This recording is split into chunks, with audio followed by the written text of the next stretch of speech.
Friends, good morning. आज एक बार फिर मैं अपनी क्लास में आप लोगों को सिंटैक्स की नेक्स्ट क्लास पढ़ाने जा रहा हूं। बच्चों, मैंने अभी तक आपको सिंटैक्स में कई टॉपिक्स पढ़ाए हैं और मेरा जो कल की क्लास थी उसमें मैंने आपको कंडीशनल सेंटेंस के बारे में बताया था। तो जैसा कि मैंने कंडीशनल सेंटेंस में आपको 4 अलग अलग टॉपिक्स पढ़ाए। सबसे पहले इफ पढ़ाया, फिर एज इफ, एज दो पढ़ाया, इट इज टाइम पढ़ाया, आई विश पढ़ाया। कल एक लास्ट हमने टॉपिक पढ़ा था कंडीशनल सेंटेंस का, जिसमें मैंने आपको पास्ट परफेक्ट टेंस के क्वेश्चंस करवाए थे। उन क्वेश्चंस में मैंने आपको एक बहुत ही इंपॉर्टेंट चीज सिखाई थी। मैंने आपको would have, could have, might have का यूज सिखाया कि किस तरीके से हमें उसका यूज करना है। इसके साथ साथ मैंने लास्ट लेक्चर में आपको 2 क्वेश्चंस, स्पेशल क्वेश्चन सिखाए, एक हेड बीन वाला और एक हेडेड वाला, कि कब हेडेड का यूज करना है और कब हमें हेड बीन का यूज करना है। तो मैं आज फ्रेंड्स आपके साथ इस क्लास में कुछ एरर्स को करवाने जा रहा हूं। आज मैं कोई टॉपिक नहीं पढ़ा रहा हूं। आज की जो मेरी क्लास है वो केवल और केवल एरर बेस्ड क्लास है, जिसमें मैं आज आपको कुछ क्वेश्चंस करवाकर आपके इस टॉपिक पे कमांड करवाने जा रहा हूं। तो देखिए, सबसे पहले the errors of conditional sentence. तो सबसे पहला क्वेश्चन आज का, if I had won $1 million, तो यदि मैं $1 million जीतता, ठीक है, ऐसे पढ़ेंगे। हमको सपोज करना है। अच्छा, मैं इसमें आपको दोनों चीजें सिखाऊंगा, नॉन कंडीशनल और कंडीशनल दोनों हम सीख पाएंगे, कि जिसमें एक तो हम पास्ट परफेक्ट टेंस का यूज सीखेंगे और एक पास्ट इंडेफिनिट का, तो दोनों सीख लेंगे तो बहुत अच्छा है। यदि मैं लॉटरी $1 million जीतता, तो आपको ये यहां पर दिख रहा है हेड आ गया। हेड पास्ट परफेक्ट टेंस की हेल्पिंग वर्ब है और विन मतलब जीतना, तो विन की सेकंड फॉर्म है वॉन। तो यहां पर 2 चीज क्लियर हो गई कि ये सेंटेंस पास्ट परफेक्ट टेंस में आ रहा है। तो I would start a new business, तो मैं एक नया बिजनेस स्टार्ट करता। तो फ्रेंड्स यहां पर देखिए कि यदि मैं यहां पर वुड का यूज कर रहा हूं तो ये गलत है।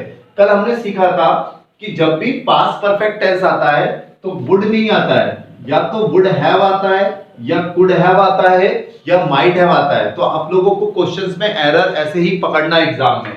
तो जैसे ही वुड हैव आया तो इसके साथ वर्ब की थर्ड फॉर्म का यूज किया जाता है। तो बच्चों यहां पे स्टार्ट की जगह पर क्या आएगा? स्टार्टेड। ये आपको ध्यान रखना है।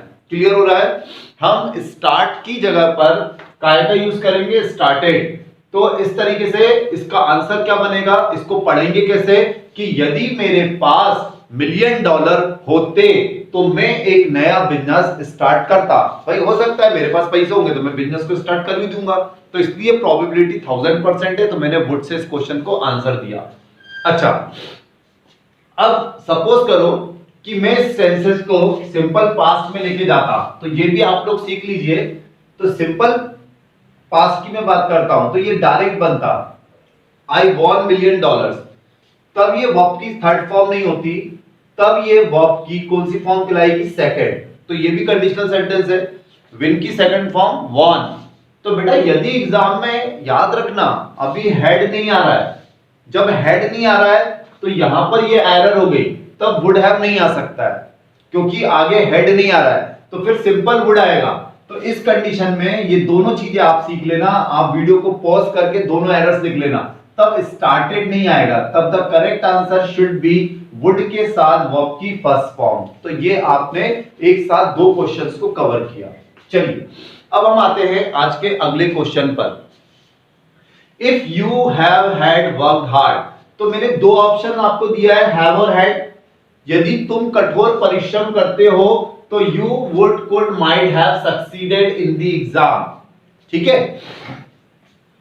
अब यहां पर एक चीज लिखी हुई है, यदि तुम मेहनत करते हो, तो हमको पता है इफ आ रहा है। इफ का मतलब कंडीशनल सेंटेंस हो गया। तो सभी स्टूडेंट्स अब सीख चुके हैं यहां पर हैव गलत है। जब भी कंडीशनल सेंटेंस आएगा तो इफ के बाद पास्ट परफेक्ट टेंस का यूज होता है। तो यहां पर करेक्ट आंसर हमारा होगा हैड। और यदि तुम मेहनत करते हो, तो यदि कोई बच्चा मेहनत करता है तो एग्जाम में सफल हो सकता है, होने के चांसेस पक्के हैं, क्योंकि मेहनत करता है। वर्कड हार्ड, मेहनत कर रहा है। तो माइट का मतलब ब्रिटानिया 50-50, कुड का मतलब मैंने बताया था 100% और वुड का मतलब 1000। तो यदि आप अपनी लाइफ में मेहनत करते हो किसी एग्जाम के लिए तो आप सफल हो सकते हो, नहीं सफल होगे ही, इस बात की श्योरिटी है, क्योंकि आगे यहां पे क्या चल रहा है, हार्ड। तो करेक्ट आंसर ज्यादा बेटर होगा, you would have succeeded in the exam. It is clear? सभी को समझ में आया?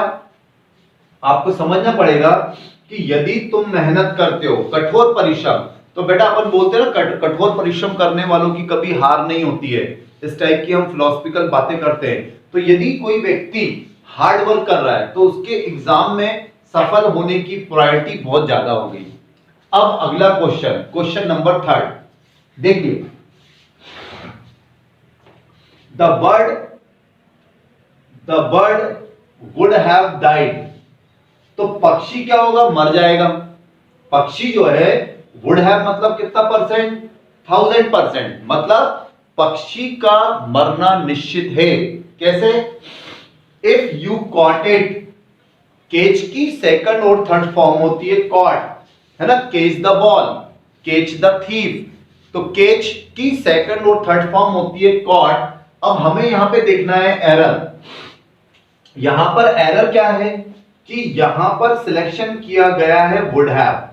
अब मैंने पीछे वाले सेंटेंस को आगे लिखा है और आगे वाले क्लॉज को पीछे लिखा है। आप सभी बच्चे देख रहे हैं, अभी तक सेंटेंस की शुरुआत इफ से हो रही थी, अभी तक सेंटेंस की शुरुआत इफ से हो रही थी, बट अब इफ बीच में आ गया है। तो आप लोग ऊपर देखिए, आपको पता है इफ आ रहा है तो सब्जेक्ट के बाद किसका यूज हो रहा है, हेड का। कब हो रहा है कि जब हम किसका यूज करते हैं, वुड, माइट और कुड का। तो मैं इसको फिर दोनों तरीके से एक्सप्लेन कर रहा हूं। तो एरर ऐसे में चलती है। एरर कैसे चलेगी, हम यहां पे लेफ्ट से राइट के साइड आएंगे, लेफ्ट से राइट के साथ आगे की ओर आ रहे हैं। तो जब हमने वुड हैव देखा तो यहां पर यू कॉट गलत हो गया, तो ये यू कॉट नहीं आएगा क्योंकि आगे इफ आ रहा है। तो करेक्ट आंसर आएगा सबसे पहले हेड, और हेड के बाद वर्ब की थर्ड फॉर्म। तो कैच की थर्ड फॉर्म क्या हुई, कॉट। ये हमारा आंसर हुआ। सभी को आया? सभी को क्लियर हो रहा है? जब हमने बोला the bird would have died if you had cot it, जो इट है वो किसके लिए आ रहा है, पक्षी के लिए, बर्ड के लिए।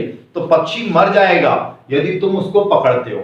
अब देखिए, हम इसको सिंपल में कन्वर्ट करते हैं, इसका दूसरा रूप और देख लीजिए ताकि आपको दोनों चीज समझ में आ जाए। अब यदि मैं यहां से वुड हैव हटा देता हूं, तो वुड हैव में से हैव हट गया, तो वुड, आई वुड गो।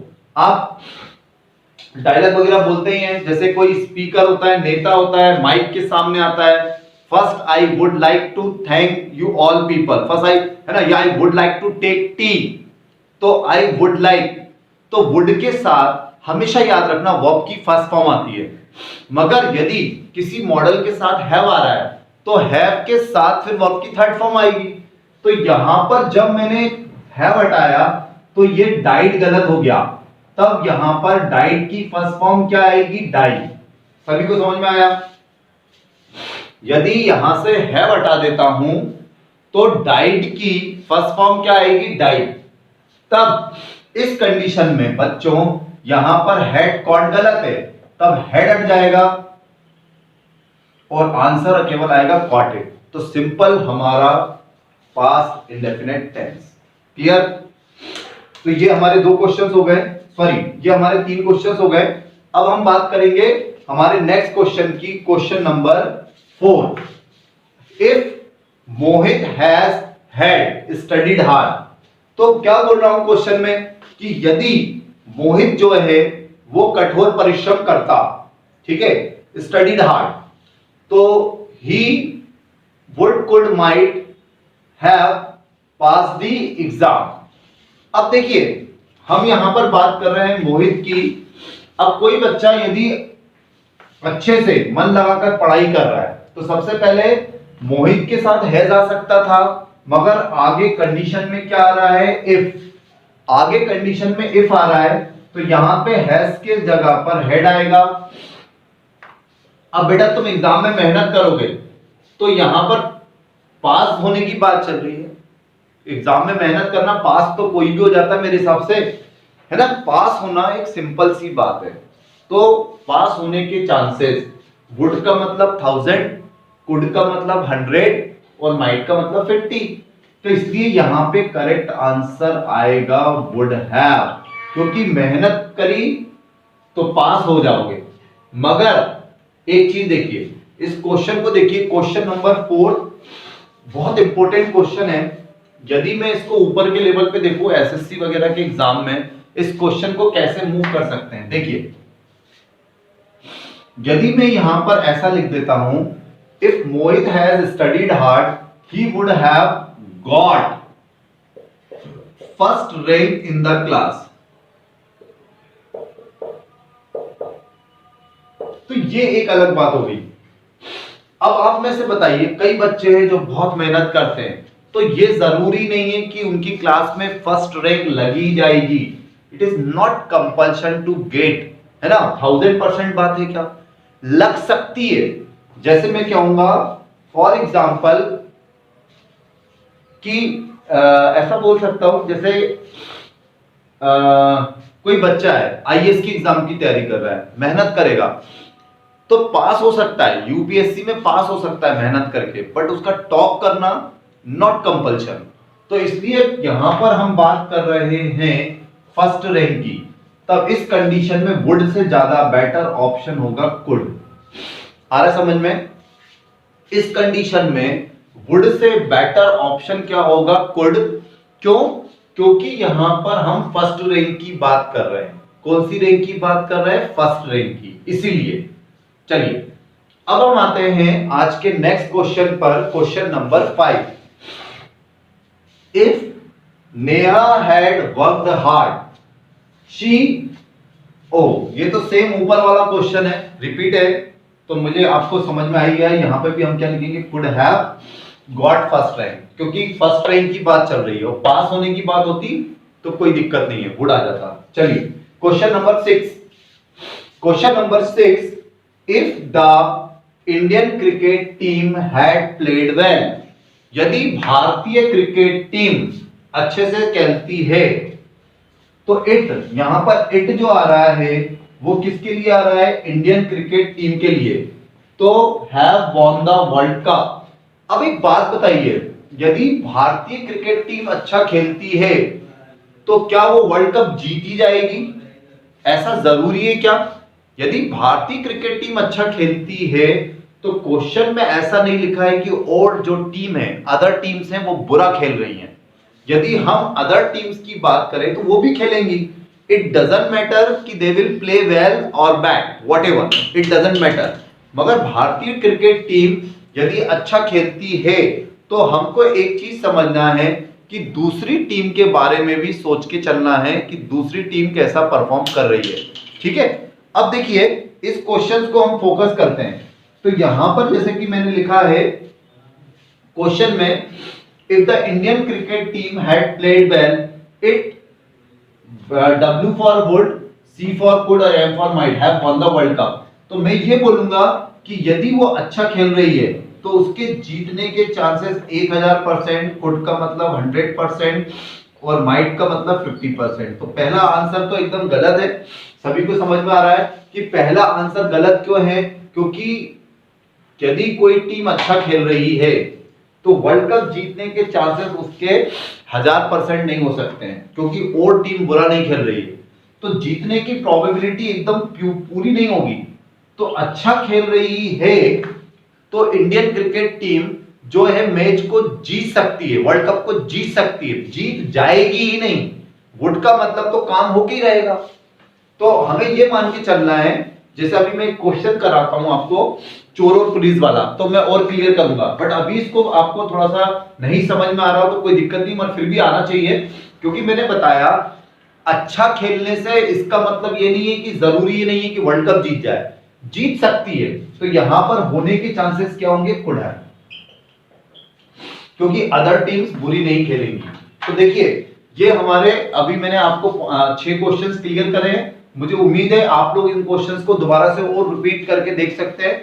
मैं अगले क्वेश्चंस और आपको करा रहा हूं, तो अभी मैं 6 को नहीं मिटाता हूं मैं, ताकि आपको अलग क्वेश्चंस में और क्लियर करता हूं। देखिए आप लोग, जैसा कि मैंने कहा कंफर्मेशन की बात है। देखिए एक बहुत अच्छा क्वेश्चन है जो एग्जाम में कई बार आया है, इंटरेस्टिंग क्वेश्चन है, तो आपको अच्छे से समझ में आएगा।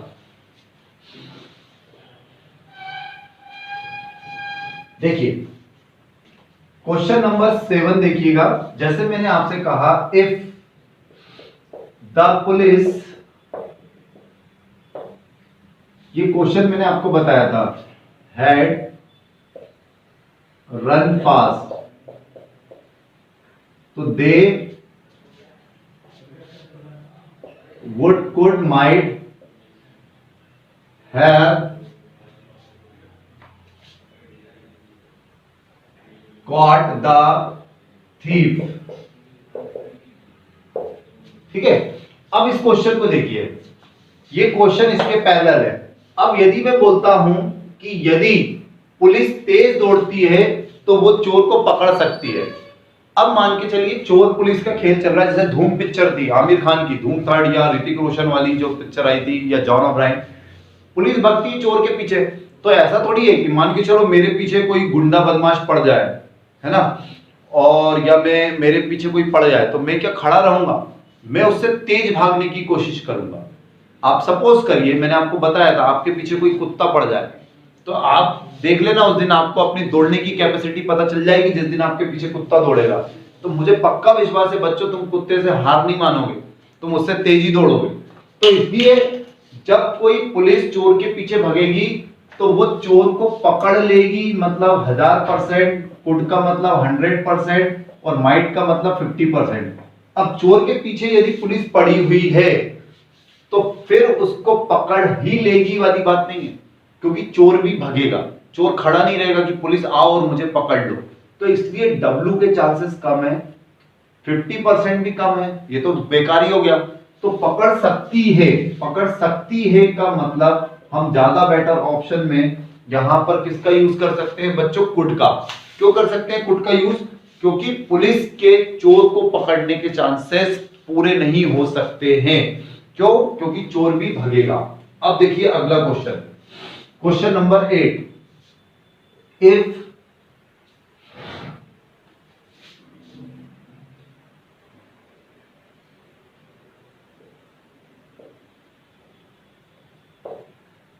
I had been a teacher,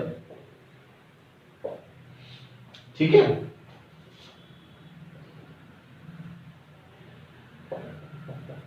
would could might have taught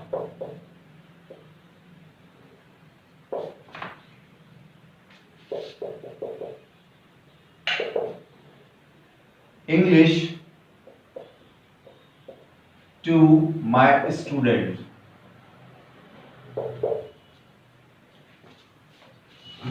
question number 9, if Shikha had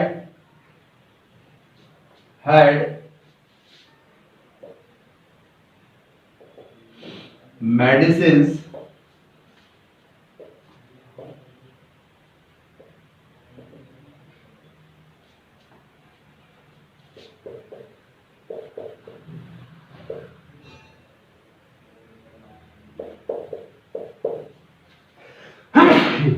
sorry, if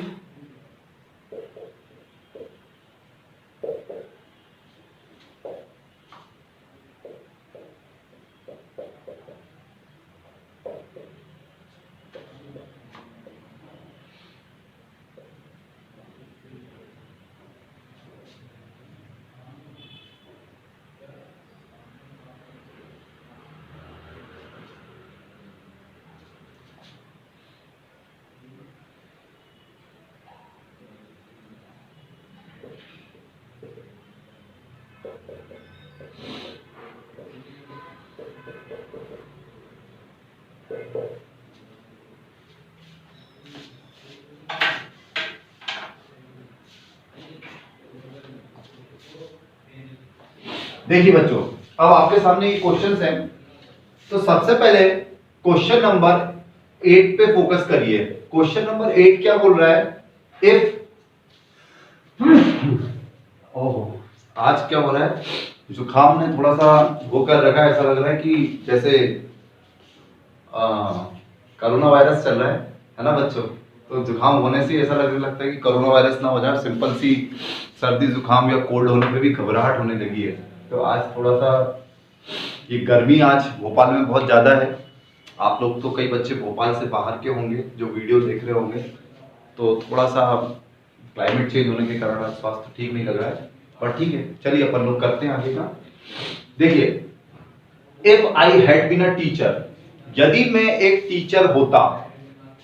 अब टीचर होता तो बेटा टीचर का काम क्या है? टीचर का काम है पढ़ाना। If I had been a teacher, तो टीचर का काम ही पढ़ाना है, ठीक है। तो I could might have taught English my students. अब यदि मैं टीचर हूं तो टीचर के लिए पढ़ाना ड्यूटी है, मतलब कंपल्शन है।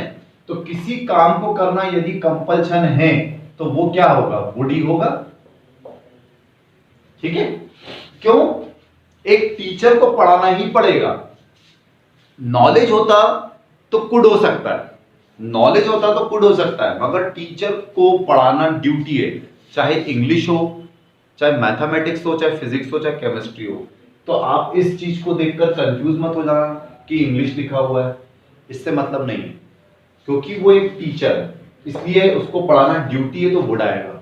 बट इसी क्वेश्चंस को देखिए, अपन अलग तरीके से लिख सकते हैं। ऐसा आप लोग इसको बेटा वीडियो को पॉज करके ये क्वेश्चंस अच्छे से लिख लेना। इफ आई हैड और मैं यहां पे लिखता knowledge. If I had knowledge, तो याद रखना नॉलेज होना अलग बात है। नॉलेज बहुत सारे लोगों के पास है, आप सभी स्टूडेंट्स हैं, आपके पास भी नॉलेज है। तो क्या आप सब स्टूडेंट्स को पढ़ा रहे हो? तो यहां पर पढ़ाना कंपल्शन नहीं है, पढ़ाना कंपल्शन नहीं, क्योंकि वो टीचर नहीं है, उसके पास नॉलेज है।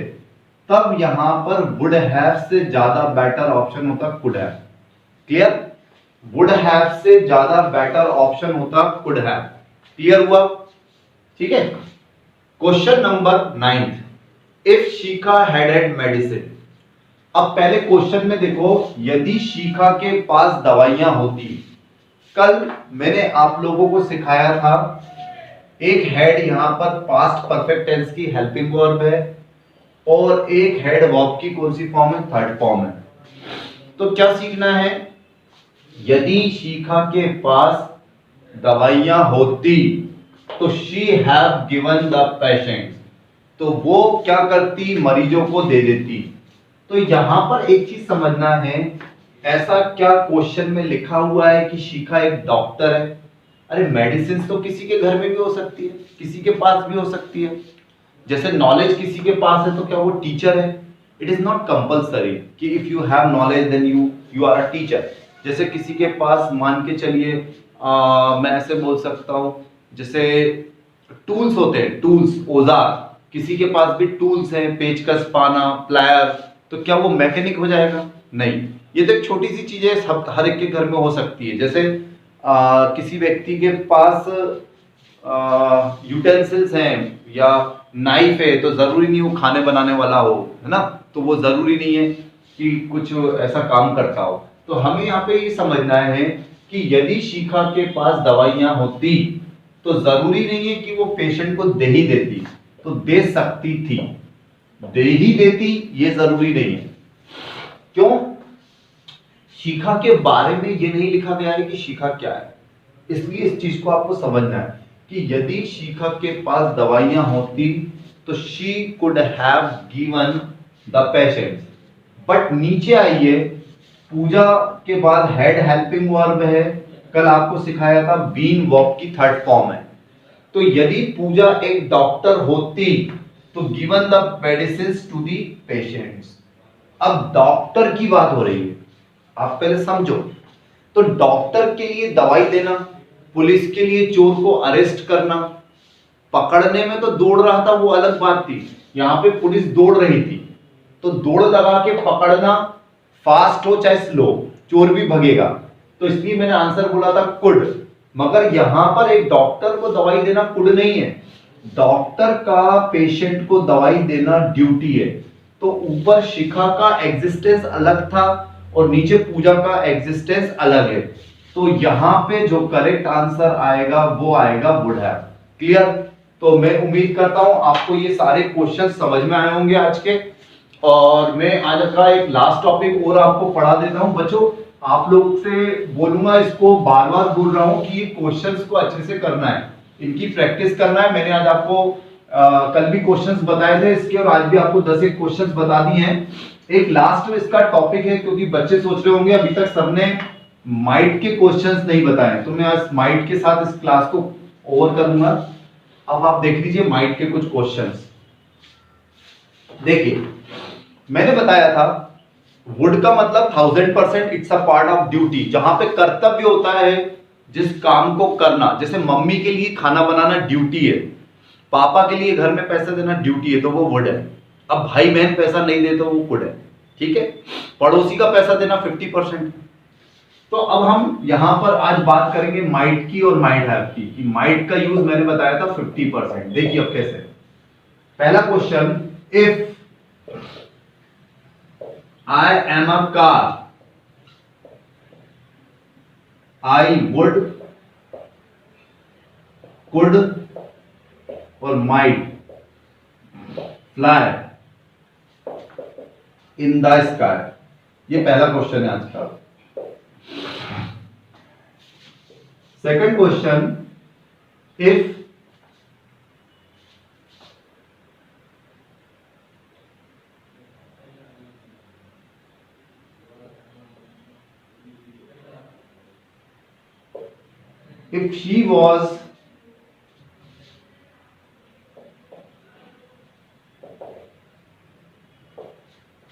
she was a heroine, she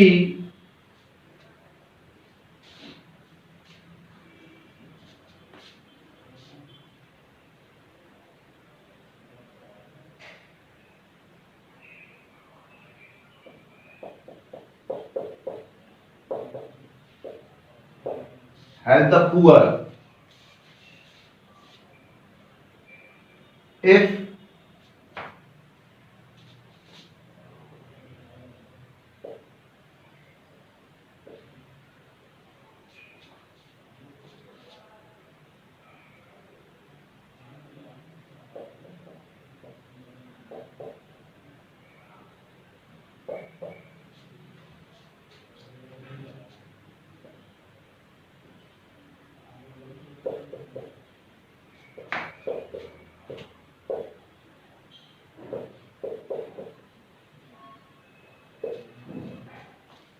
एक लास्ट क्वेश्चन और देखिए आप लोग।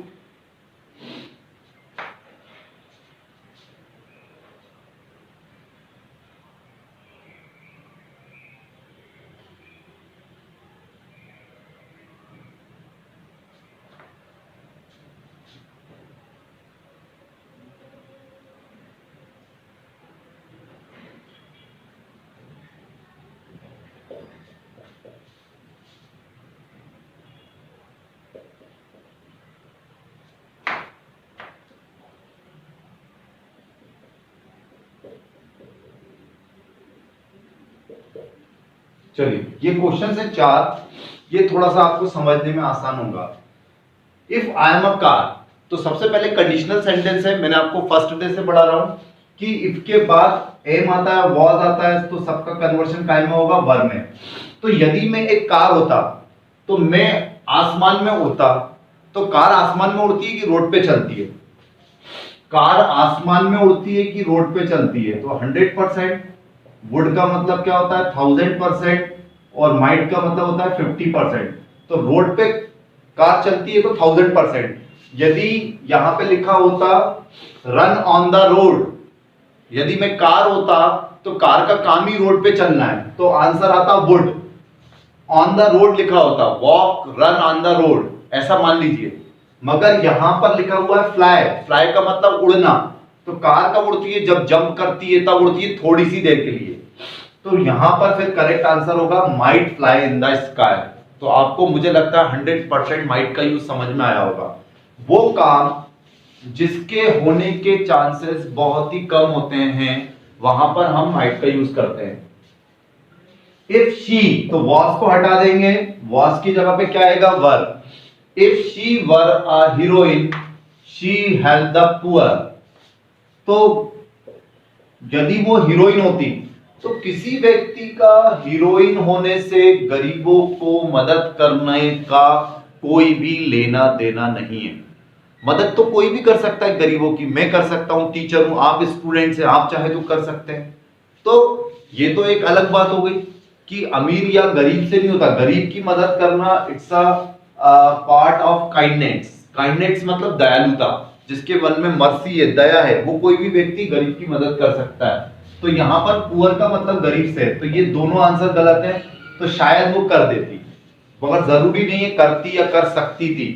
तो यहां पर हम किसी के नेचर को लेकर परफेक्ट आंसर नहीं दे सकते जब तक हम उसको जानते नहीं है। ठीक है, यदि तुम्हारे पास बहुत सारा पैसा होता तो तुम ताजमहल खरीदते।